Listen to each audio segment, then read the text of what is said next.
Hey, thanks all for joining us on as we dig and delve into rheumatic fever and the Strep A bacteria.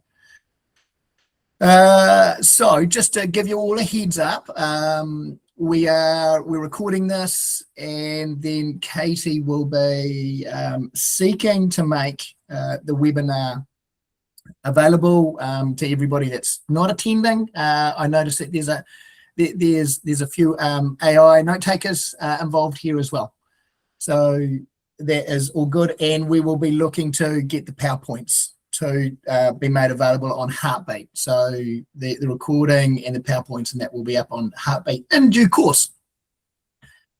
Hoping technology goes well, because this presentation has been beautifully shared to me by the team at Te Whatu Ora. So Caitlin, Nicole organised that for us, and we've got a neat little video embedded in there. So I'm hoping that comes through okay. So be thinking of me as I juggle with technology and make sure that that comes through. So I'm going to flick over now and seek to share slides, and then start to talk with them, and then, you know, depending how time goes, we'll have a question session at the end.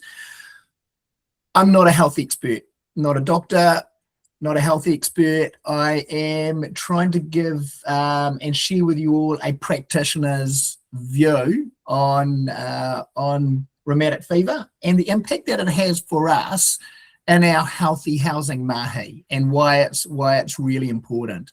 But so if we do get some questions, I will respond to them as best I can, but I'll also be quick to say, hey, look, I'm not a doctor, I'm not a medical practitioner, and then we can just take down those questions and seek to respond more technically in due course if required.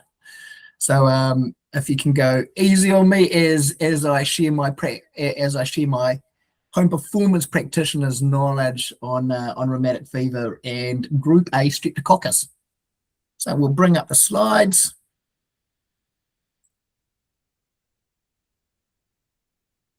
And if one of, just going to make sure that the slideshow is going there.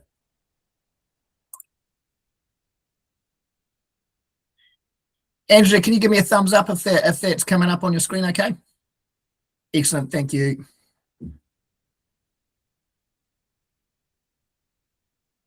So let's talk about rheumatic fever and how it intersects with us for our Healthy Homes Initiative mahi. You will all be familiar, or should be familiar, that when somebody asks us what is the Healthy Homes criteria, we've got 4 groupings that influence our criteria.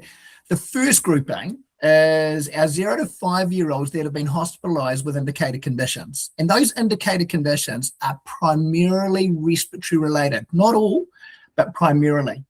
And so therefore a lot of our conversation and a lot of our dialogue when we're going into the homes and we're sharing with our whānau and our aianga is around cold and mold, cold temperatures, and the impacts of mold, both which impact our respiratory systems. And so that results in 28,000 plus little ones each year ending up in hospital with respiratory conditions that are actually associated or can be associated with poor housing conditions.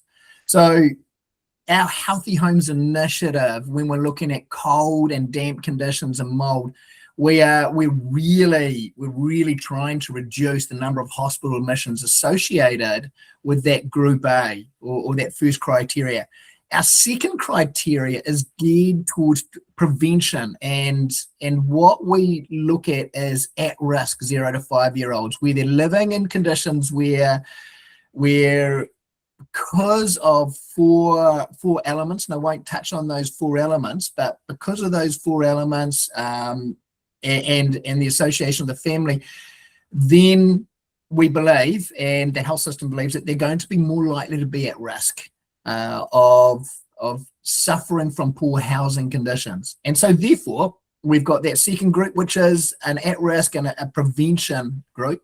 Our third group is also at risk and prevention. It's pregnant mothers and newborn babies. Newborn babies, their lungs and their bodies are still developing, and so therefore we want to make sure that as they develop, then they are in housing conditions that support healthy development. The impact of poor housing on newborn babes and pregnant mothers can be quite significant in future years with really cold temperatures, damp and moldy conditions. And so it's really important that we focus on that group. The fourth criteria is this group, Group D, our rheumatic fever group, which is our 0 to 19-year-olds that have been regularly exposed to Group A Streptococcus, and that there has been 3 or more infections in a short space of time, generally speaking, or that they've actually had somebody in the family's had rheumatic fever, or they're actually on bicillin at the moment, an antibiotic. Okay, so I was in full flight just explaining these for our 4 groups, or our 4 criteria. And I'd mentioned Group A, which was our 0 to 5-year-olds hospitalised with indicated conditions, primarily respiratory focused. And then we talked about Group B, or I talked about anyway, Group B, which are our 0 to 5-year-olds at risk. And there's 4 at-risk elements. I'm not going to go into those 4 at-risk elements, but what we're trying to do, our Group B is more of a prevention focus. Let's try and make sure that these little ones that are in at-risk, potentially at-risk conditions or situations from ending up in hospital. Our Group C is also a prevention strategy focusing on pregnant mothers and newborn babies, and acknowledging that newborn babies, any baby under the age of 12 months is going to be seriously at risk from cold and damp conditions, impacting their lung development, their respiratory system, and their ability to stay healthy. And then we've got our 4th group, Group D, and that's our rheumatic fever group. And our age groupings there are 0 to 19-year-olds, and who have had rheumatic fever, are on bicillin, which is the antibiotic, or where that household has numerous incidences of Group A Streptococcus. So let's look at that in a little bit more detail. In our healthy housing visits, we generally have three bubbles of challenge. Well, there's a lot in these, but the first bubble, that top bubble there, are the sleeping conditions, is the number of occupants in the home, is the crowding. Are there too many people in one room? Are there too many people in one bed? Are there too many people in the home? And that crowding has a whole bunch of impacts. It has high energy bills, it has sleeping impacts, and it also has the impact of more easily passing on bacteria, viruses, and within that, we have got the impact of passing on the Streptococcus bacteria, and that potentially leading into rheumatic fever. That second bubble there is something that we will more commonly focus on, is what is the temperature in the home. And we know that a healthy home temperature is 20 degrees. The World Health Organization suggests this. And we also know that at 16 degrees, that is seen to be a respiratory trigger, in that at 16 degrees, our respiratory system is starting to become stressed. And if we are young, or we're vulnerable, we're unwell, we're elderly, that 16 degrees is going to start to result in potentially respiratory concerns. And every degree below 16 degrees is just going to increase the stress on our respiratory system and our lung system. We get to 12 degrees, and the research shows that at 12 degrees, our blood is thickening. And in addition, we are starting to see the potential for lung damage.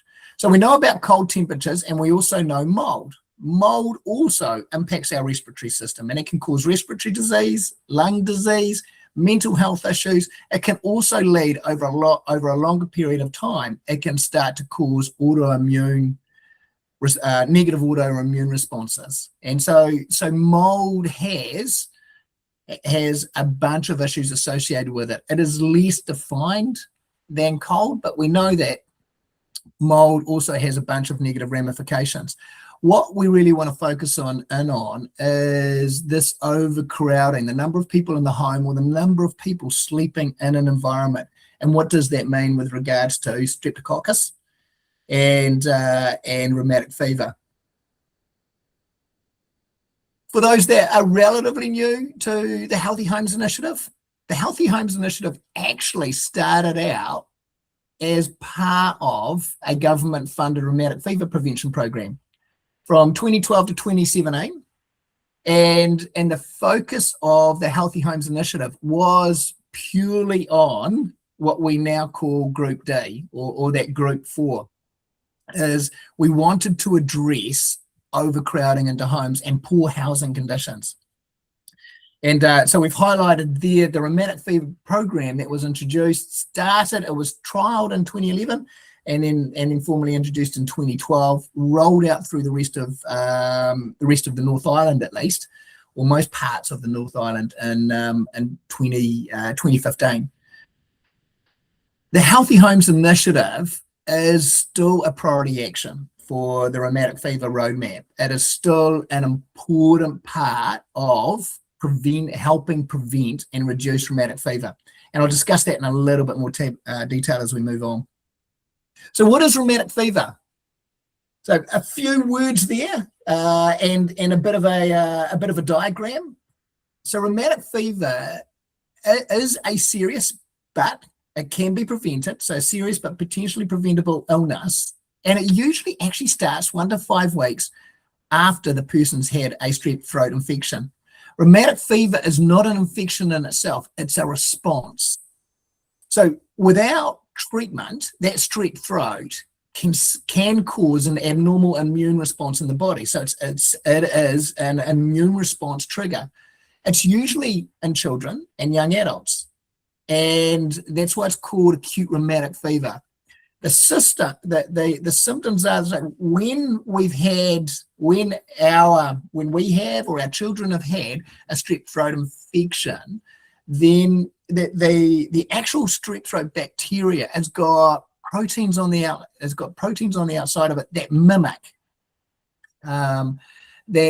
that have a mimicking effect, so that our autoimmune system sees that and then starts to actually respond to that and gets triggered by that, and it can get over triggered and over responsive, and then this starts to result in our immune system then after that strep throat infection getting heightened and starting to cause inflammation in other areas of our body. So hence we get sore joints. Joints might be red, swollen, feel hot, and that could include the hip, the knees, the elbows, the ankles, wrists. Different joints could be sore on different days.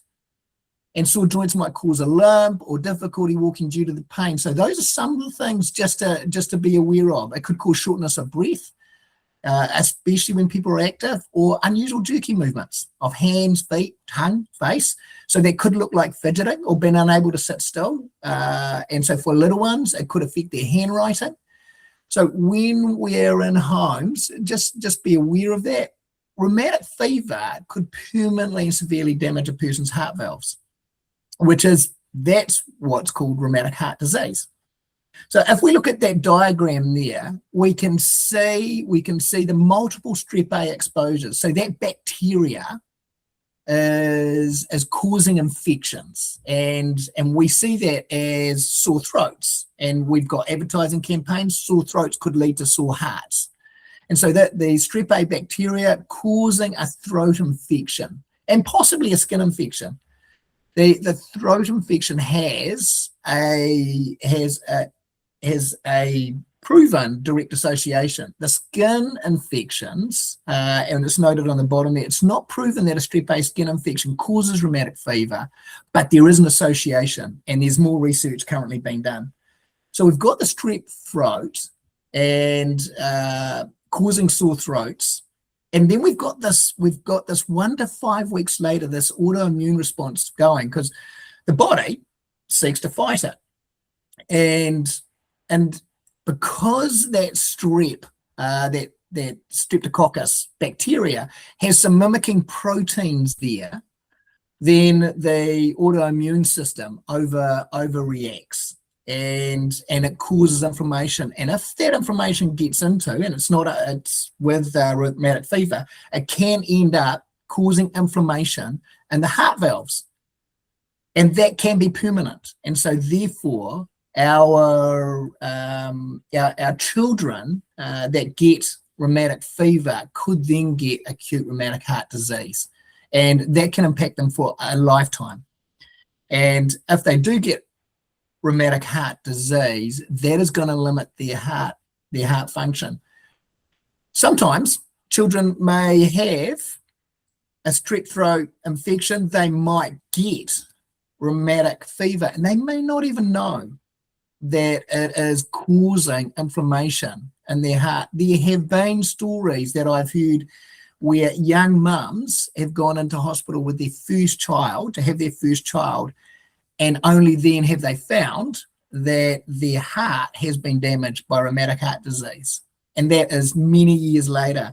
So it can cause serious damage at the time, and serious illness, where somebody that's had rheumatic heart disease might be in hospital for a prolonged period of time. Sometimes it could be happening in the background, and they may not know till later on. So this group A streptococcus. So what is it? Group A streptococcus, and we hear this gas. Have they had a gas swab? Group A streptococcus. So have we swabbed them for that streptococcus bacteria in the schools? That happens in some areas, not all areas of New Zealand. Group A streptococcus is a bacteria that commonly lives on a person's skin or in their nose and throat. Many people carry the bacteria, but they don't necessarily become ill. However, a group A strep infection can also cause a variety of mild to severe illnesses, and rheumatic fever is one of those. How do we get infected? A person gets infected with group A strep by direct contact with an infected person's nasal secretions, saliva, or their infected wound. So that could be by sleeping together, could be by touch from the infected wound. It could be just by simply coughing over one another in the middle of the night, or coughing over one another at the dinner table. A person could spread group A strep for up to 3 weeks after becoming infected if they haven't received antibiotics. People are unlikely to spread the infection after they've been on correct antibiotics for 24 hours or longer. Really important for our tamariki and our children, when they have a sore throat, when they have a strep infection, to be on antibiotics and to see the whole course through. I've been in with whānau where their little ones have not seen the full course of antibiotics through, and they've had repeated infections. And it's that repetition of infections that is starting to really trigger that autoimmune response. And once that gets heightened and gets just repetitively triggered, that can result in the autoimmune system starting to cause inflammation in other areas, like the heart valve. A person who has group A strep on their skin or in their nose or their throat can spread the bacteria even if they're never ill. So they may not actually be ill, but they can be spreading it. But it is less likely to spread the bacteria to that person's less likely to spread the bacteria to others as compared to somebody with an active infection. It's going to be more likely to be spread if you've got an active infection. Group A strep might also be spread through food. People can get sick if they use the same plate, utensils, glass as someone infected with the bacteria. Sharing water bottles is just a classic at school for spreading group A strep. So our focus is when they're at home, is when they're at home and the space and place they're sleeping in. But there's all these other points of contact that can also be causing spread of that. So when we first started the program, and this started way back in 2011, 2012, 2011, they were doing a pilot of it. And the national government at the time said, we've got high rates of rheumatic fever. Now, when I say high rates, we are we're talking, we might be talking 84 to 100 across New Zealand, but the impact of rheumatic heart disease, of that 84 to 100 plus, is significant. It is predominantly in South Auckland, but it's in other parts of the North Island as well. And it is really unusual. New Zealand, Aotearoa, is much higher compared to other high income countries. We have an unusually high amount of rheumatic fever. And you can see that it's disproportionately, it's almost exclusively impacting our Māori and our Pacific peoples populations. And you can see the green line there is our Pacific peoples, and the orange line is our Māori populations. Significant impact there. We made some really good progress from 2012 through to 2020-21, and you can see the impact of COVID that was happening there in 2020, just really pulled it right down. And but over the last few years, we're right back up there again. If you're Māori or Pacific, 3 to 5 years, and if you have a personal family history of rheumatic fever, then we need to be encouraging those families to get every sore throat checked. And we've just got down there that bottom line. We've all got a role in raising awareness of this. It is to get rheumatic heart disease is a lifelong illness. It's a lifelong limitation where our heart has actually been damaged. And I've seen strapping, healthy, sports-loving 12-year-olds and 14-year-olds be hit with this, and their whole outdoors activity has been limited over a 6 to 12-month period. It's seriously impacted their ability to have a good quality of life. So the link between RF and the Healthy Homes Initiative, it's well evidenced that developing rheumatic fever is linked to poor housing quality and household crowding. Structural household crowding, we've got too many people in the home. That it could be a good home, but functional household crowding is usually associated to poorly conditioned homes. But household crowding, poor quality housing are both contributors. Low incomes, material deprivation, and poverty, where people have no choice, where they are just trying to gather together in a shelter just to have a degree of warm and dry, and it's not warm and dry, is seriously impacting them. And lack of access to quality healthcare, whether it be because people currently can't afford to drive there, because they're remote, or because they're simply not able to get from where they're at to quality healthcare, can really impact the rates of the spread of strep throat and also the rates of rheumatic fever. Good healthy housing has been proven to reduce the risk of spreading germs, including the group A streptococcus bug.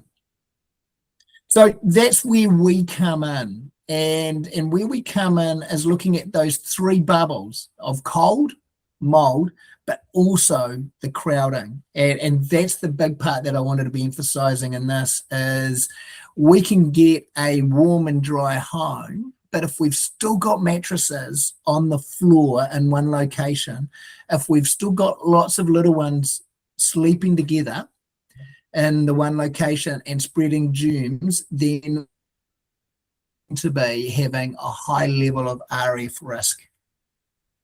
So household crowding, living in large intergenerational households, is a good thing. It benefits well-being. It's a beautiful thing. I wish my wish my muckles were closest. We're closer. Wish my tamariki were with me. We're knocking around in the house. Just my wife and I, having intergenerational households is a beautiful thing. But In New Zealand, we've not built our houses to cope with that.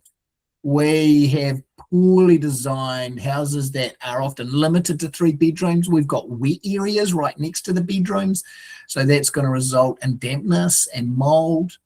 We have structural overcrowding, which is where we've got more people in the home than we have sleeping spaces, and we have functional overcrowding, and that is where people are gathering together in one room to stay warm and to sleep in that one room. So that's functional crowding versus structural. The house is not big enough.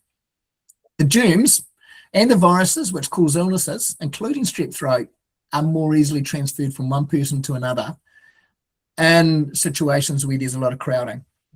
Navigating our way through that is challenging. Trying to help families get into their own homes, it's a little bit easier now than it was a couple of years ago, but it's still a challenge of helping people into their own homes, their own space, and then having conversations around, would they like additional bedding? Would that be of help to them? And again, it is mums sleeping with peppies can be a beautiful thing, and there's a whole bunch of pluses with that.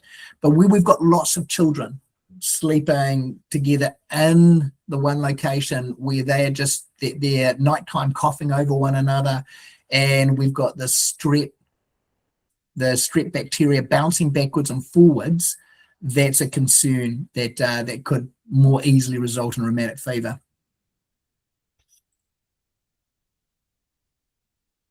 These are a couple of rheumatic fever campaigns that are out there at the moment that Kayla and team wanted me just to draw your attention to. So we've got the Cause Collective up in Auckland, Te Puna Ora or Matatua down here in Bay of Plenty are running some campaigns as well, and it's a big thing for Te Whatu Ora as well, and just trying to create more awareness that if there are sore throats in the families, if we're seeing that and we're seeing situations where there is a lot of overcrowding in a sleeping environment, then it's bringing awareness to this and going, hey, look, it's really important that we get the sore throats checked out, so that the full course of antibiotics is done. As we've seen, if we can stop that streptococcus bacteria from running its course, where it is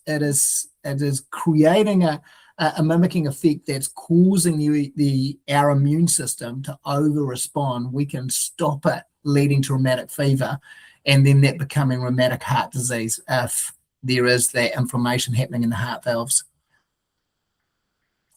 There's a whole bunch of information, and we'll put this slide up on Heartbeat as well, that Te Whatu Ora have said, hey, look, if you're really interested in more information on this or being able to share this, there's a lot of information around rheumatic fever, rheumatic heart disease.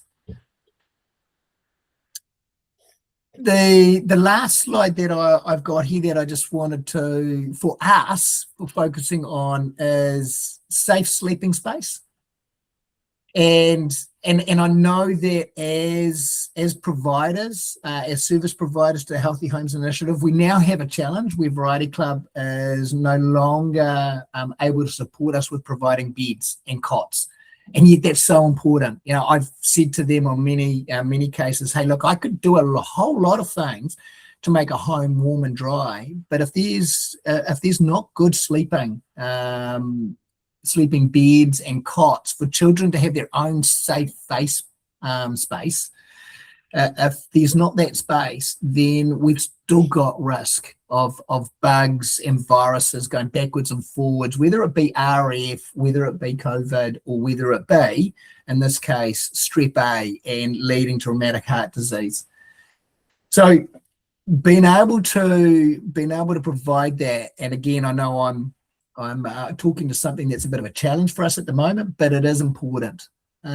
Shared sleeping considerations. If there aren't enough beds, then where it's culturally appropriate, and I know within our Pacific culture, top and tailing isn't, but trying to get space between the faces of little ones that are sleeping in the same location or getting rooms with lower number of occupants. So trying to get those other rooms that aren't being used, getting them warm and encouraging people to sleep in all of the rooms. And that's a big challenge for us. At the very least, getting mattresses up off the floor. That isn't creating face space distance, but it is at least starting to try and tackle the dampness and mold growth and mattresses on the floor and dust mite growth and mattresses on the floor.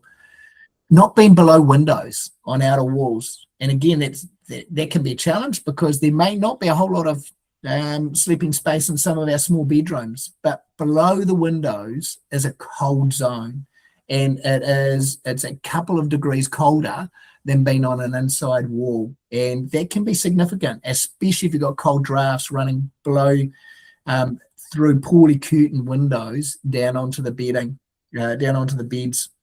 I was staying in a place recently, and I woke up in the middle of the night. It's down the Hawke's Bay, and I'd got there late at night, and so everything was shut up. I just got into bed and woke up in the middle of the night. I could feel this breeze across my face, and I thought the window must have been opened. The window wasn't opened. It was poorly curtained, and it was just the cold air dropping off the window and straight onto my face.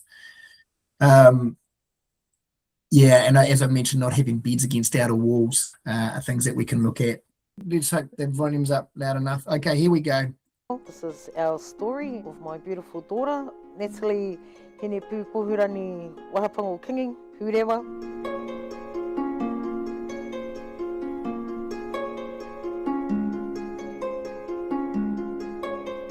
So my kōtiro, she was a daddy's girl. She was her father's apple of her father's eye. She really loved her little cousins, but they were more like her kids. It didn't matter who you were. She could have met you today, and then if you've got nowhere to stay tomorrow, that's where you stay. So she was that kind of person. She was very giving.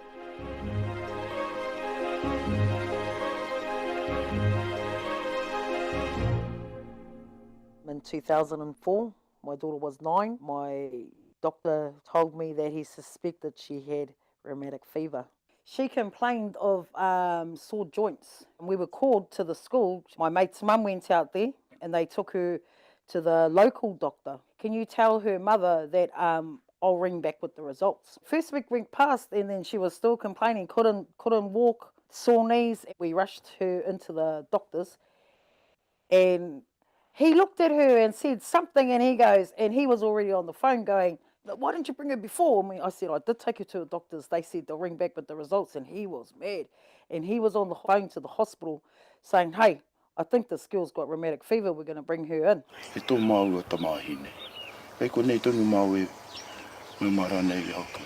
So this is how much we didn't know about rheumatic fever. So you weren't allowed to make her emotionally cry.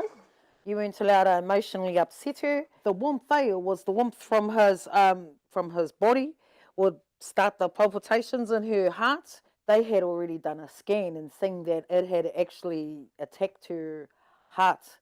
What they were trying to do, because she was young, was they wanted her to keep still as possible and try and heal on her own, because she was a young girl.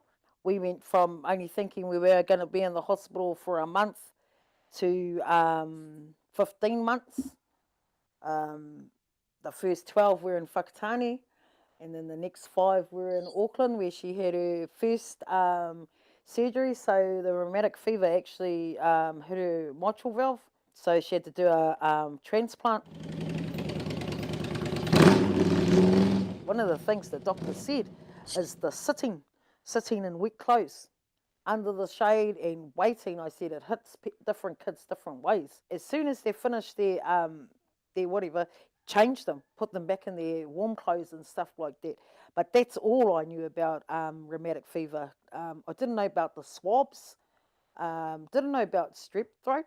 I just know if you don't go and address the issue, your kid might die. I mean, far out. I don't wish that upon anybody. I should never have lived longer than any of my kids. This is my mum, my brothers and sisters' house. She actually wasn't allowed to come back here because it was too cold. I went through the health systems and stuff to try and get it done. They talked about these banks that can help you get a loan to fix your homes up. I tried all these different ways for years just so I could bring my kid back. But yeah, when I'm looking back, I just probably wished I could do more for her. There was financial burdens, I suppose, every time she had to go to the hospital, depending on who she's with, where she lived. You had to get ambulances from wherever, and she found it very hard to get onto a sickness benefit because they told her that she can work. The thing is that she actually couldn't even breathe most times, which actually in turn put on more stress on her.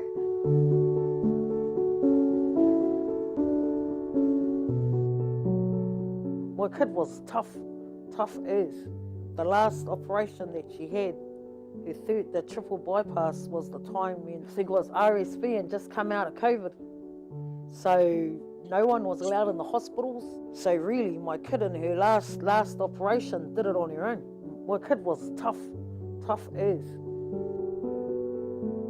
This was the story of my beautiful girl, Kōtiro. All I can say is just be aware, tiaki mai o tamariki. That's koina noiho.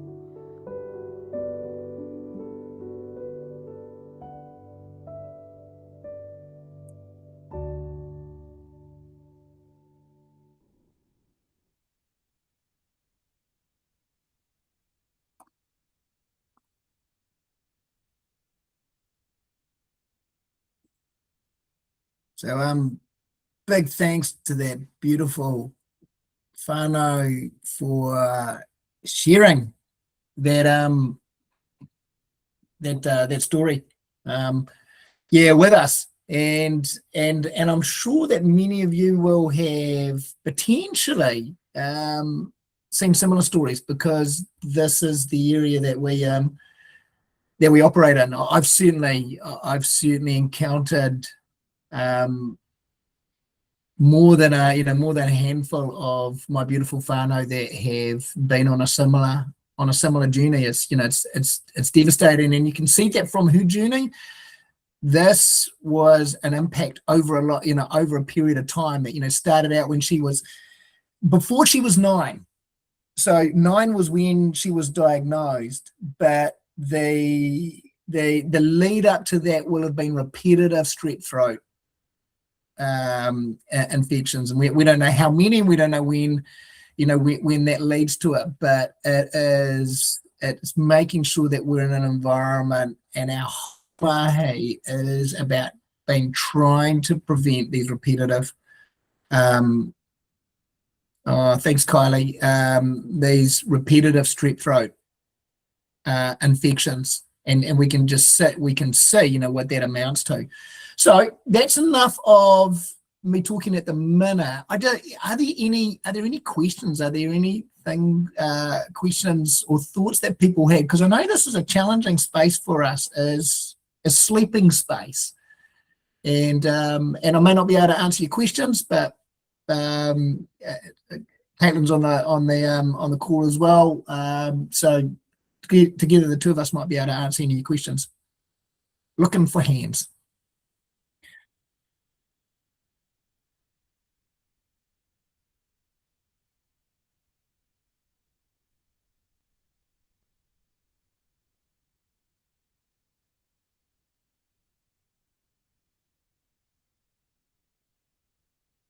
No, cool. If there are, yep. Carol.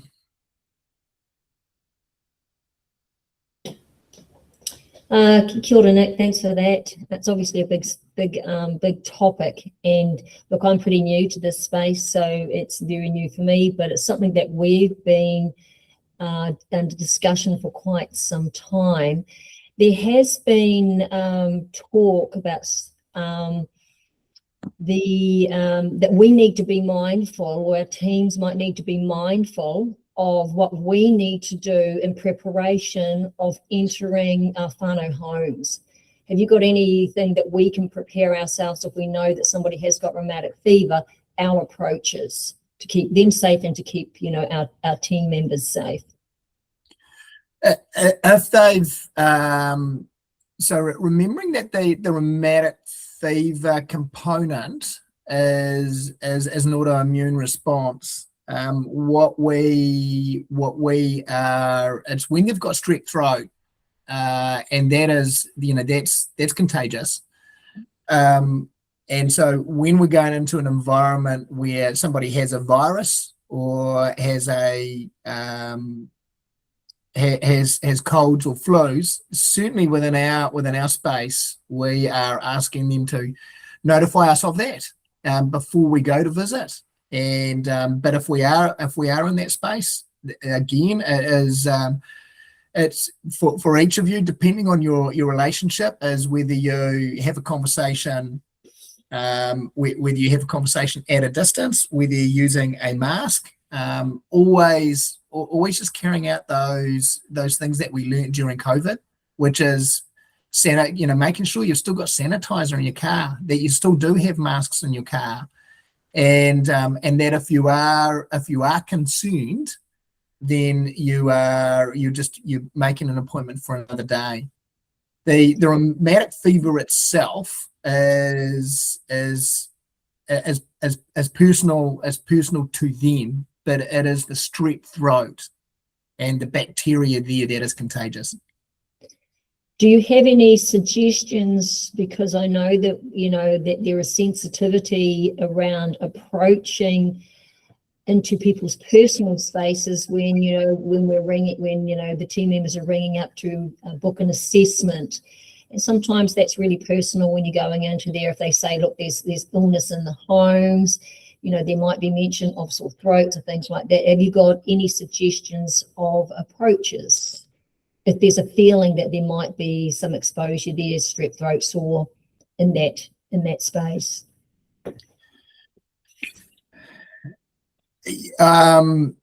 Look, open to other people's thoughts on this too, with regards to when we're making when our team are making appointments, is that or are you thinking, Karen, when we're actually at the door in the home? Yeah, prior to going.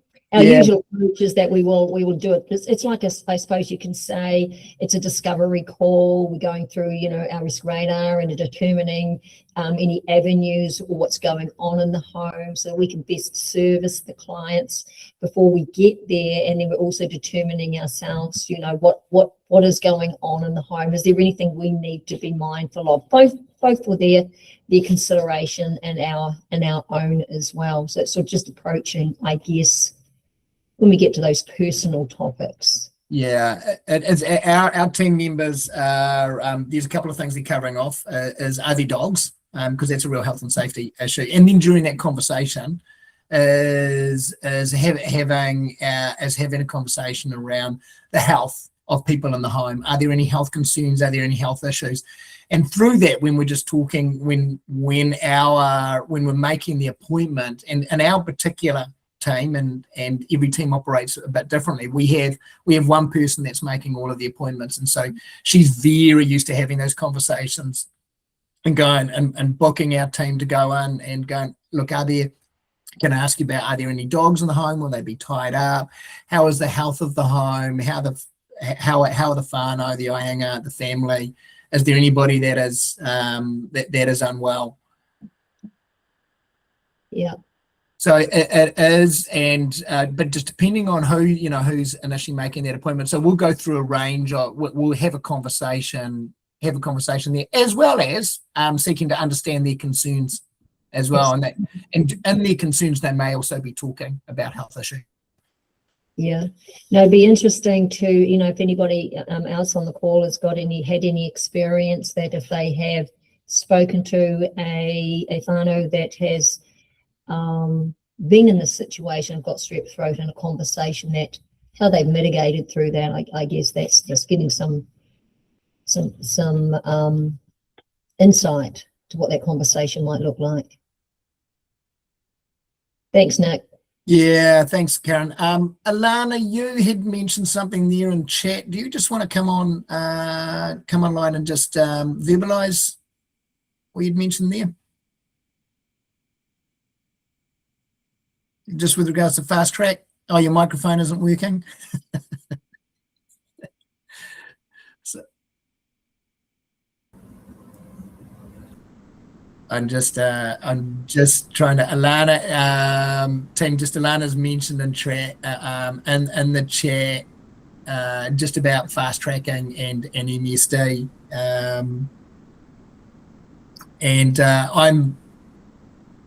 She's mentioned here, does everyone know about the MSD fast track provision when advocating for a Kāinga Ora housing or transfer to a larger Kāinga Ora home? And so she's got a link there, and yeah, thanks, Alana. And that's important when we are, if you're in a home, and you are seeing that family has a history of rheumatic heart disease or rheumatic fever. And so always, if you're not already, also when you're visiting a home, ask, is there anybody, do they have a family history of that? And it's amazing how many of my families I go into and they go, oh, yeah, my auntie had rheumatic fever, or my mum's had rheumatic fever. So be aware of that as well. Be prepared, or be ready to ask that question. It is more common than I realised.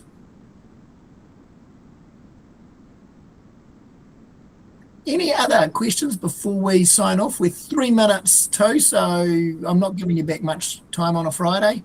Tessa.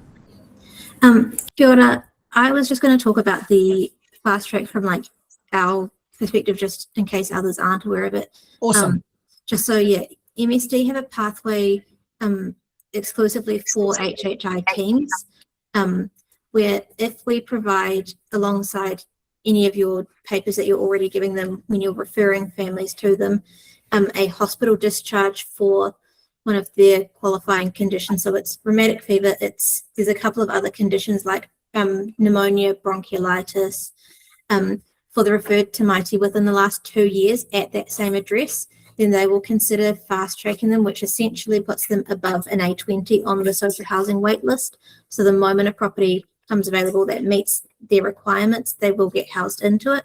And we've had some really positive outcomes from that pathway. So if your teams aren't already aware of it, it's a really good thing to be using. Awesome. Thanks, Tessa. Much appreciated. Appreciate that clarity. Elizabeth. Yes, can you hear me? Yeah. Okay.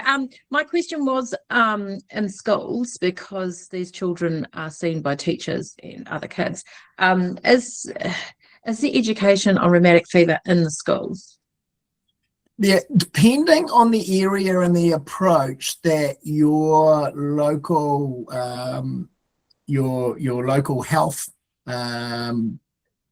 local Te Whatu Ora has taken, it will depend on the area. So, for example, Elizabeth, in the Bay of Plenty, and especially in the Eastern Bay of Plenty, all of our schools are there. They have regular throat swabbing. They have a regular throat swabbing service in our communities where strep throat has been really prevalent.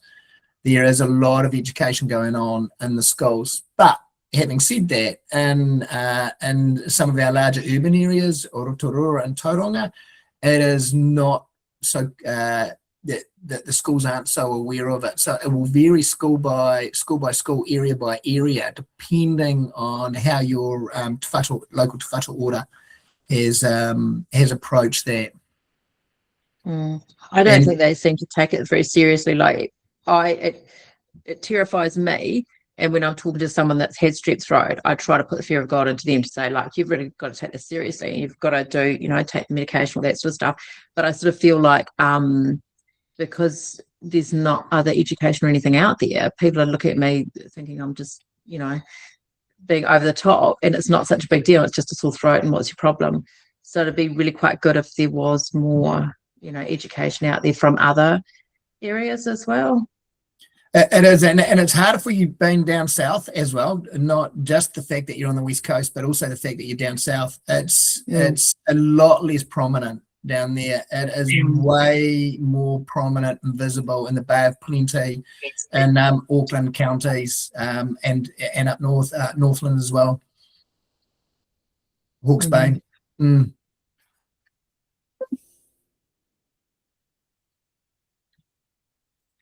Any other? But yeah, I know Caitlin's probably noted that thought, Elizabeth as well. Yeah. Thanks, Elizabeth.